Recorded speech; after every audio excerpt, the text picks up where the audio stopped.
Hello there, sweet internet people. I'm coming to you from the future right now without pants on. If you're here right now, you're expecting to see something nasty done to a railroad spike, and that's what we're planning on doing very shortly. The reason I personally like using railroad spikes for things is because they're, how you say, free. Now, I don't know if it is actually a crime to take these from the side of the road, but if it is, I definitely haven't ever done that. But over the years, I've amassed tons and tons of railroad spikes I can make whatever I please out of. And a really fun thing about using railroad spikes for stuff is that there's a bit of a challenge there. If you're just making something that you can make from square stock with square stock, you're like, oh, I made a thing with square stock. But when you're making something of a railroad spike, you're like, okay, what do I have to do? I have to thin it out this much. I have to take the head and I have to square the head out. I have to fold the head over this way. I have to weld it here so I can make it this thick. It adds a sense of challenge, and when you have to work around those challenges, it makes you a better blacksmith.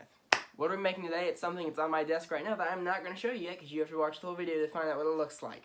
But we are going to be attempting to make something that be a piece of armor, so to speak, to go on the back of your arm there. Just a little plate to be wrapped around with leather, to be attached to your arm. Nothing that's very useful, nothing that's very realistic. I'm not a cosplayer, don't use it for any of that. I just think it's a fun challenge. A railroad spike into a piece of plate and then put it into the shape I want it and then grind on it some. Put some little details in it, make it look cool. I like making stuff that looks cool. You know what I mean? Yeah. We're about to hop in the shop. It was really rainy. It was really rainy. So it was rainy and I had loud music playing, so I couldn't actually do any vocals in there. So anything I need to talk about, I'll be voicing over with the microphone I finally saved my money to buy, but I can't use it with my phone because I don't have an adapter for that yet. I have to get another adapter for my computer, and I can't adapt my phone to a computer at the same time, so I can't use them at the same time yet. But we're getting there, folks. We are getting there. Oh my goodness, I am out of money. But I really hope you enjoy it. We're going to jump right into it, folks. I hope you enjoy it. We were just jumping right into it here, folks. We're hitting up in the shop, had my hoodie on. It was raining on top here, had a tin roof, so it was pretty loud. Forge was over there, anvil's over here. Let's go grab a railroad spike. I have a box of railroad spikes under my tool rack there, real handy. Whenever I need one, I can just go grab one. I grabbed a handful here, I looked at them real quick, picked out which one I wanted to use. Looked at it, tossed it around a little bit, and then we ran over there to the forge real quick, and there we go, back at the forge. It's not on yet, had to cut there, and had to light the forge up real quick, get her blowing real good and hot, and then we just ran back over here. I had to put my apron on there real quick, make sure I didn't burn myself, flicked the tool by accident. Really jamming the music I had playing, really loving it if you can't tell. I'm not really sure what I was listening to, but apparently it was pretty darn good, if you know what I mean, folks. We swept up real quick with the anvil was going to go into the camera there. It took a little minute, you know, it takes a minute to sweep.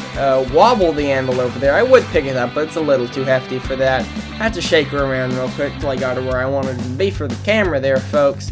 If you can't tell, the floor is a little dirty in the background. Getting her lined up with the asset real quick. I see my pretty face there, folks. But anyway, yeah, got the anvil lined up real good. I brought the hammer over there. Wrong hammer brought the different hammer over there. Then we came in and we just started beating her. What we're going to do first is just flatten that head out into a square. So we just basically have a piece of square stock we're working with. And then we're going to be drawing that out, folding it over the first time, and I'll elaborate from there. Hope you guys enjoy.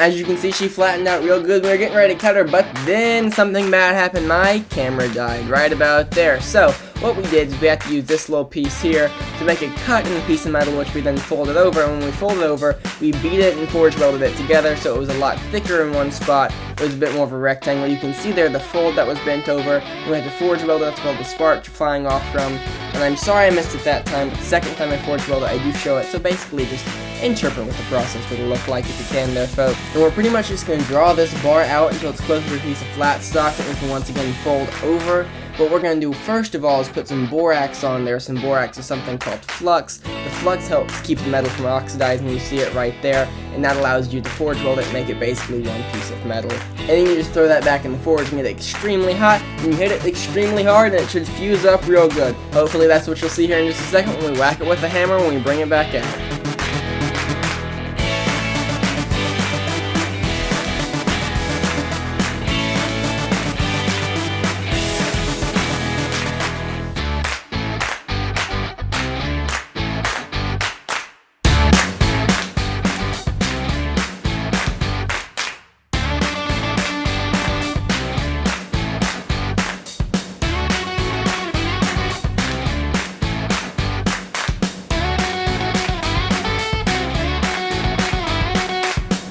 Here you see me bring that hot cut back out just to score a line in that piece of metal so it's a lot easier to fold over in one specific spot. It gets a little cold while I'm scoring it up there, so I bring it out again, heat it up, and then that's when we fold it over and attempt to forge weld it one more time, as you'll see here.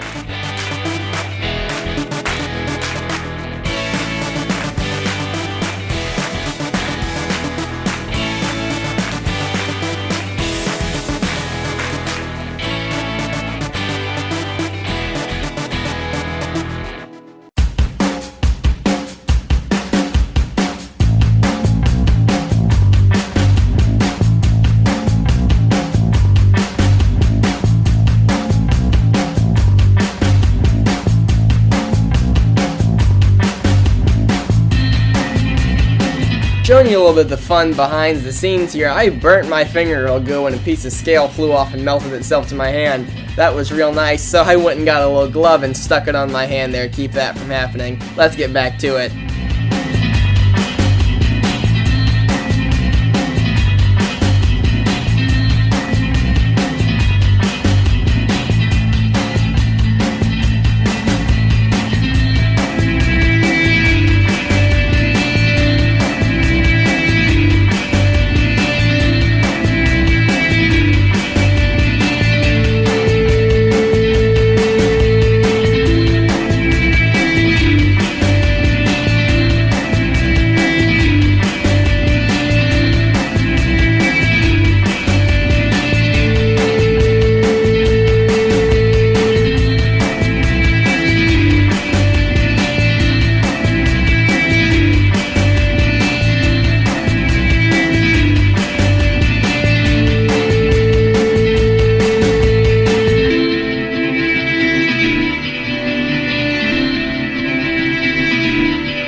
Seeing as this is supposed to go on my arm, it doesn't really need to be perfectly flat, so what we're going to do there is just take a hammer and put it in the vise and give it a little bit of a bend so it's better conformed to the shape of my arm. But even though this worked alright, it didn't work quite how I wanted it to, so I took it off, I looked at it real quick, and it wasn't quite the shape I was really feeling, so I broke this bad boy out. This is my 2.5 pound ball peen hammer, and what I did with it is I just rounded out the back side of the piece of plate, and this gave it a really rounded shape and really helped me put it in the shape I wanted it to be to conform to my arm. And after we were done with that part, we pretty much set it in the forge and let it cool down so it slowly cooled and then annealed itself and went straight into grinding. What we're doing with grinding here is pretty much just flattening up all the sides. We want everything to be kind of sharper looking, kind of straighter, not look so jagged. On the top, we smoothed the top off and then ground in a little bit of a divot there, and we kind of angled the bottom as you're seeing us do there, just so it looks a little cleaner and a little nicer.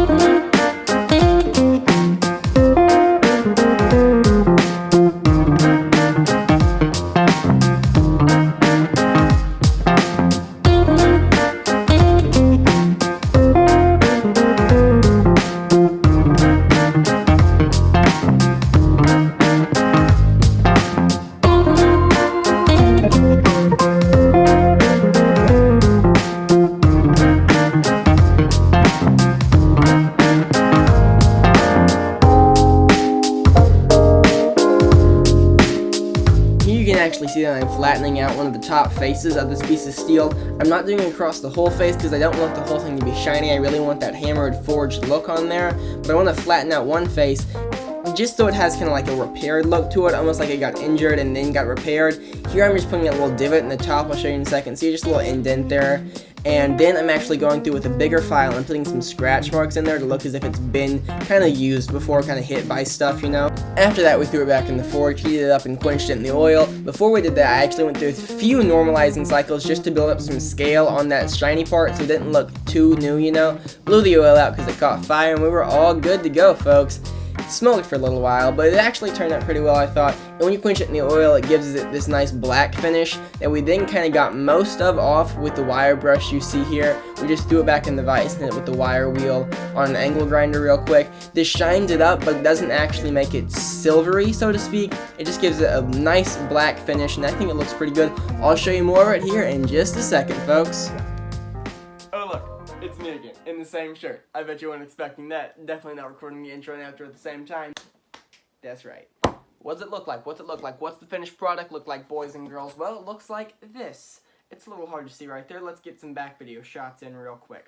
And I'll be the first to admit it's nothing super special, nothing super impressive, but all in all, I think it looks very nice. You see that the flat spot with the cuts in there that I put in there with the file. The patterning came out really nice, as you see there with the ball peen, those big dents you see. And there's actually a good bit of scale left on the back here because they didn't hit with the wire wheel too hard. You see that black stuff left over, that's some of that oily scale. And I think the scratches came out very nice. I really think it's one of my favorite parts about the piece here. It just gives it a lot of character, so to speak. Gives it a little bit of a story, you know what I mean? A little bit of story. It's raining again, but just ignore it. But anyway, for what it is, and for the amount of time it took to make, it really is, I think, moderately impressive. It's shaped up pretty well. It looks kind of like what it's supposed to look like. And if you like this video, I'm going to make a second one where I put some leather underneath it. I tool the leather a little bit, make it look a little bit cooler, and just slap it on there. That was the wrong direction. Slap it on there, something like that, you know. It's smaller than I meant for it to be, but, I mean, you can't ask that much from a railroad spike, really. And I think the details did turn out better than thinking I was expecting it to. I didn't really know where I was going with it. I knew I wanted to add some more flair than just, oh, it's a piece of metal. So I kind of ground one side flat first and gave it a flat face and then scratched that up. So I want it to kind of look like something had happened to it and had to be repaired. So it was ground flat, hammered again, and scratched up where it had to be repaired. I thought it added a little bit of a story, like those were marks where it got hit by something. You see, right, I pointed them out there a second ago, but I think it turned out moderately nice for what it is. Some of the welds didn't set. I wasn't being really too precise with any of that. And I think all the center welds set. I think anything in the actual metal, I think it is one piece of metal in the center, but I think just on the outsides, like here, it flared out a little bit. On some of the sides, just the edges didn't weld fully. But I think that gives it a lot of character too. I think it actually adds a really neat look where the scale pieces are coming off. I was not expecting to like that, but I do a lot more than I thought I would. And all in all, I think it turned out pretty well. If you enjoyed the video, and if you want me to add a leather bracer on the bottom so I can attach it to my arm and wear it around, I would greatly appreciate if you like, greatly appreciate if you subscribe, and I would greatly appreciate if you told me in the comments what you would like me to do. If there was something you think I could do better, if there was something you would want me to do with the leather we're going with, you know, anything you really want to do. All in all, I think it turned out pretty well. And I'm sure somebody out there is going to be like, why didn't you just go to the hardware store and buy a piece of plate steel to make this out of? Well, first of all, I wasn't planning on making this. I just threw a railroad spike in the forge for this recording, and I was like, I wonder what this will turn into. After the second fold, I was like, well, it's a piece of plate now. We got to do something with a piece of plate, and this is what happened. No, we didn't have a plan. And second of all, the store is closed. Anyway, I hope you guys really enjoyed it. If you are watching these videos, I greatly appreciate it. I know there's not a whole lot of people that enjoy this, but if you're one of those people, I really do love you, really do appreciate you. Drop a like, follow me if you like it, or subscribe, so to speak. And tell me what you want me to do in the future.